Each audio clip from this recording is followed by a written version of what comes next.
Salut, c'est Trado, je suis content de vous retrouver pour l'analyse technique de HarvardQuest. Alors, nous allons mener une analyse de moyen et long terme, comme c'est souvent judicieux sur les petites actions dont la volatilité est très importante. Surtout, vous allez le voir à partir des récentes évolutions d'HarvardQuest.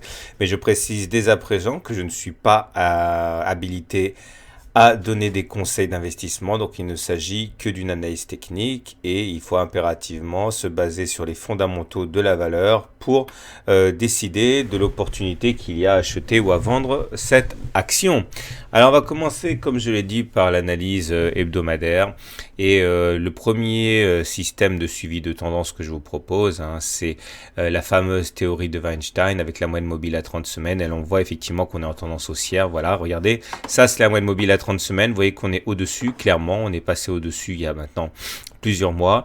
Et une fois que l'on a eu cassé cette résistance ici aux alentours de 0,14, c'est-à-dire une résistance qui nous maintenait dans la phase précédente, la phase où on était à plat comme ça, et bien une fois que l'on a eu cassé cette zone de résistance, on a basculé en tendance haussière en phase donc 2 pour Weinstein, et c'est confirmé par le fait que les volumes ont augmenté depuis, et ça effectivement c'est toujours bon d'avoir la théorie de Weinstein de son côté. C'est confirmé également par la théorie de Dow qui regarde les pics et les creux, c'est pas baissier, c'est haussier, je me suis trompé. Bref, les pics sont montants, les creux sont montants, c'est à nouveau des tendances haussières au regard de la théorie de Dow également. Et maintenant, si on regarde la théorie, le système Ishii,